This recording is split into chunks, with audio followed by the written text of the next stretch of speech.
ଜୟ ଜଗନ୍ନାଥ। ମୁଁ ଜଷ୍ଟ କିଛି କହିବାକୁ ଚାହୁଁଛି। ମୁଁ ବ୍ଲଗଟା କରୁନି just to conversation with you. ମୁଁ ଆପଣଙ୍କୁ କିଛି ଜିନିଷ ସେୟାର କରିବାକୁ ଚାହୁଁଛି ମୋ ଲାଇଫରେ କ'ଣ ଘଟିଛି। ଆଣ୍ଡ ଦ ପଏଣ୍ଟ ଇଜ ଦିଟା ଇନସିଡେଣ୍ଟ ବତେଇବି।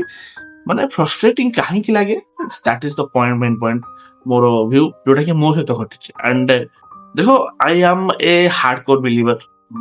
ମୁଁ ଠାକୁରଙ୍କୁ ବହୁତ ମାନେ, କିନ୍ତୁ ମାନିବା ଭିତରେ ମୁଁ ଗାଳି ତାଙ୍କୁ ହିଁ ଦିଏ। ଭାଇ ସେ ତାଙ୍କ ମୋ ଭିତରେ ସମ୍ପର୍କ, ମୁଁ ତାଙ୍କୁ ଗାଳି ଦେଇପାରିବି, ମୁଁ ତାଙ୍କୁ ଭଲ ପାଇପାରିବି। That is my point of view. And ମୁଁ ବିଲିଭ୍ କରେ ସେ ମୋର, ସୋ ଦ୍ୟାଟ୍ ମୁଁ କିଛି ବି କହିପାରିବି ଆଣ୍ଡ କିଛି ବି ଆଶା କରିପାରିବି ଆଣ୍ଡ କିଛି ବି ତାଙ୍କୁ ମାଗିପାରିବି। ତ ସିଚୁଏସନ ଏମିତି ହେଲା, ସେ ଯୋଉ ସିଚୁଏସନ ହେଲା ତାଙ୍କରି ପାଇଁ ହେଲା। ଯୋଉଟା ଆଇ ବିଲିଭ୍ କି ଯାହା ହୁଏ ପ୍ରାଣୀର ମଙ୍ଗଳ ପାଇଁ। ବଟ୍ ମୁଁ ଜାଣିନି ଏଥିରେ କ'ଣ ମଙ୍ଗଳ ଅଛି, ବଟ୍ ଯେହେତୁ ସିଏ ରଚିଛନ୍ତି, ଦ୍ୟାଟ୍ସ ଓକେ। ସୋ ସିଚୁଏସନ ହଉଛି ଯେ ଯେତେବେଳେ ବି ତମେ କୌଣସି ଟାଇମରେ, ଭାଇ ମୁଁ ଅଲରେଡି କହି ରଖୁଛି ଯେ ମାନେ ଶାହରୁଖ ଖାନ ଗୋଟେ ଡାଇଲଗ ଅଛି ଯେ ତମେ ଗୋଟେ ଜିନିଷ ଯଦି ପୁରା ସିଦ୍ଧତରେ ଚାହୁଁଛ ତ ତମକୁ ମିଳିଯିବ, ବଟ୍ ନା ତା ଉପରେ ତମେ ଯେତେ ସିଦ୍ଧତରେ ଚାହୁଁଛ ସେ ତମ ପାଖକୁ କେବେ ବି ଆସିବନି।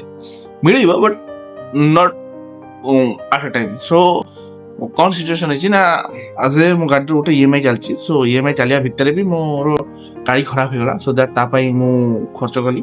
ଖର୍ଚ୍ଚ କଲା ଭିତରେ ମୋର ଯୋଉ ଥିଲା ଇଏମ୍ଆଇ ପଇସା ପାଖି ଆସିଲା, ମୋ ଇଏମ୍ଆଇ ମିସ୍ ହେଇଗଲା। ସୋ ଦ୍ୟାଟ୍ ଚେକ୍ ବାଉନ୍ସ ହେଲା। ବଟ୍ ମୁଁ ସେଦିନ ଅଫିସରୁ ଛୁଟି ନେଇକି ବ୍ୟାଙ୍କରେ ପଇସା ଡିପୋଜିଟ୍ କରିବାକୁ ଗଲି, ଛୁଟି ନେଇକି। ସୋ ଦ୍ୟାଟ୍ ଛୁଟି ମାନେ କ'ଣ, ହାଫ୍ ଆନ୍ ଆୱାର ତ ଗେଟ୍ ପାସ୍ ନେଇକି ପଳେଇଗଲି। ତ ମୋ ପାଖରେ 2 ଘଣ୍ଟା ଥାଏ ଫେରିବା। ସୋ 2 ଘଣ୍ଟା ଫେରିବା ଭିତରେ ମୁଁ ପ୍ରଥମତଃ ମୁଁ ଜାଣିଛି ମୋ ଗାଡ଼ିରେ ତେଲ ନାହିଁ, ବଟ୍ ମୁଁ ଚେଷ୍ଟା କଲି ଯେ ବ୍ୟାଙ୍କରେ ପହଞ୍ଚିବା ପାଇଁ, କାରଣ ବ୍ୟାଙ୍କରେ ପହଞ୍ଚିଲେ ଭିଡ଼ ହେଇଯିବ, ଲଞ୍ଚ ଟାଇମ୍ ବି ହେଇଯିବ। ସୋ ଦ୍ୟାଟ୍ ଆହୁରି ଟାଇମ୍ ଲାଗିବ, ତ ଅଫିସ ଆସିବା ଲେଟ୍ ହବ। ସୋ ଦ୍ୟାଟ୍ ମୁଁ ଆଗେ ବ୍ୟାଙ୍କ ପଳେଇଲି, ପରେ ଭାବିଲି ଯେ ତେଲ ପକେଇବି। ବଟ୍ ଯେତେବେଳେ ବ୍ୟାଙ୍କ ପଳେଇଲି, ବ୍ୟାଙ୍କରେ ଭିଡ଼ ନଥାଏ, ବଟ୍ ଭାଇ କର୍ମଚାରୀ ମାନେ ଥାଆନ୍ତି ପୁରା କୁଲଲି ବସିକି କାମ କରୁଥାନ୍ତି। ତାଙ୍କୁ ଫରକ ପଡ଼େନି ଯେ କାହାର ଲେଟ୍ ହଉଛି, କ'ଣ ହଉଛି, ଜଲ୍ଦି କରିବାର ନାହିଁ। ସେ ତାଙ୍କର କୁଲି କାମ କରିଥାନ୍ତି। ସୋ ସେଥିରୁ ଲେଟ୍ ହେଲା। ଦେନ୍ ମୁଁ ଯେତେବେଳେ ଆସିଲି ପଇସା ଡିପୋଜିଟ୍ କରିବା ପାଇଁ, ଭାଇ ମୋ ପାଖରେ ଥାଏ 500 ଟଙ୍କିଆ, ବଟ୍ ତାଙ୍କୁ ଦବାର ଥିଲା ସମ୍ 69, ମାନେ 1 ଟଙ୍କା ପାଇଁ। 1 ଟଙ୍କା ପାଇଁ ମୁଁ ବୁଲୁଛି। ଦେନ୍ ସେଠି ଲେଟ୍ ହେଲା। ଦେନ୍ ଠିକ୍ ଅଛି, ଲେଟ୍ ହେଲା, ନୋ ପ୍ରୋବ୍ଲେମ୍। ମୁଁ ଆଉ ଯେବେ ତା ଭିତରେ ତରତର ହଉଥାଏ, ତା ଭିତରେ ମତେ କଲ୍ ବାରମ୍ବାର ଆସୁଥାଏ ଅଫିସରୁ। ଭାଇ ଗୋଟେ କଥା ହଉଛି, ଏତିକି କଲ୍ କେହି ଗାର୍ଲଫ୍ରେଣ୍ଡ କା ତା ବୟଫ୍ରେଣ୍ଡ କରୁନଥିବେ, ଏତିକି ମତେ କଲ୍ କରିଥିଲେ ସେଦିନ। ଭାଇ କାହିଁକି? ଆଣ୍ଡ ଏଇନା ଗୋଟେ କଥା, ଯେତେବେଳେ ତମେ ଅଫିସ ଛୁଟି ନେଇଥିବ, ସେଇଦିନ ହିଁ ତମରି ଡିପାର୍ଟମେଣ୍ଟରେ କିଛି ପ୍ରୋବ୍ଲେମ ହେଇଥିବ ଆଣ୍ଡ ତମକୁ କଲ୍ ଆସିଥିବ।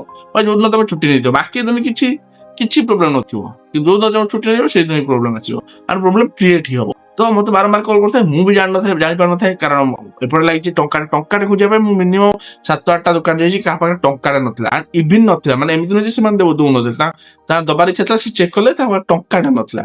ସୋ ଦ୍ୟାଟ୍ ତାକୁ କଷ୍ଟମର ଦେଲି। ଦେନ୍ ଯେତେବେଳେ ମୁଁ ବ୍ୟାଙ୍କରୁ ବାହାରିଲି, ସେ ପର୍ଯ୍ୟନ୍ତ ମୁଁ ଖାଇନଥାଏ। ତ ବ୍ୟାଙ୍କରୁ ଯେତେବେଳେ ବାହାରିଲି, ମୋର ଲଞ୍ଚ ଟାଇମ୍ ଅଲରେଡି ସରିଯାଇଥିଲା। ତ ମୁଁ ଜଷ୍ଟ ଆସିଲି ଟ୍ରାଫିକ ଯେ ଆଉ 4 କିଲୋମିଟର ଥାଏ ତେଲ ଟାଙ୍କି, 4 କିଲୋମିଟର ଥାଏ ତେଲ ଟାଙ୍କି। ଭାଇ ତେଲ ସରିଗଲା, ମାନେ ମୁଁ ଫୁଙ୍କି ଯୋଉ ଆସିନି, ସେଠୁ ତେଲ ସରିଗଲା।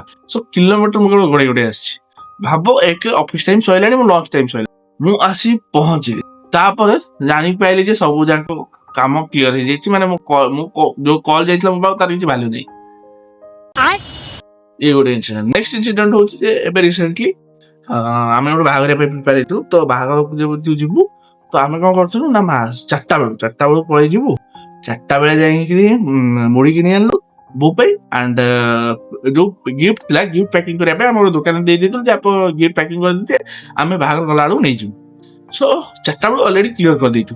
ବଟ୍ ଦ ପଏଣ୍ଟ ହଉଛି, ଯେତେବେଳେ ଆମେ ବାହାରିଲୁ 8ଟା ବେଳେ ଏଠୁ ବାହାରିଗଲୁ। ତ ଅର୍ପିତା ସେତେବେଳେ ପ୍ଲାନିଂ କରିଥିଲା କି, ଦେଖ ମୋର ଚପଲ ନାହିଁ, ତ ମୁଁ ରାସ୍ତାରେ ଚପଲ ନେଇଯିବି। ତ ମୋର ସେତେବେଳେ କିଛି ପ୍ଲାନିଂ ନଥିଲା କିଛି ବି କିଣାକିଣି କରିବା ପାଇଁ। ସୋ ଦ୍ୟାଟ୍ ଆମେ ବାହାରିଲା ବେଳକୁ ଆମେ ଭାବିଲୁ ତେଲ ପକେଇବୁ। ସୋ ଦ୍ୟାଟ୍ 3ଟା ଜିନିଷ ରହିଲା, ତେଲ ପକେଇବୁ, ଗିଫ୍ଟ ନବୁ, ତାପରେ ଚପଲ କିଣିବୁ, ସିଧା ବାହାଘରେ ପହଞ୍ଚିବୁ। ଦ୍ୟାଟ୍ସ ଇଟ୍।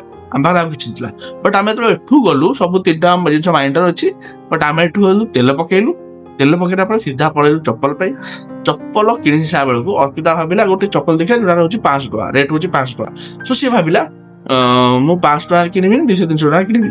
ସେ ଯୋଉ 500 ଟଙ୍କିଆଟା ଯୋଉଟା ତାକୁ ମନକୁ ପାଇଯାଇଥିଲା, ସମୟ ସେଟା ଟିକେ ପ୍ରୋବ୍ଲେମ ଥିଲା। ତ ଦୋକାନୀ କହିଲା, ଭାଇ ଏଇଟା ମ୍ୟାଡାମ ଆପଣ କେତେ ଟଙ୍କା ନେଇଯିବେ ନେଇଯାଆନ୍ତୁ, ଆଉ 500 ଟଙ୍କା ମୁଁ ନେବିନି।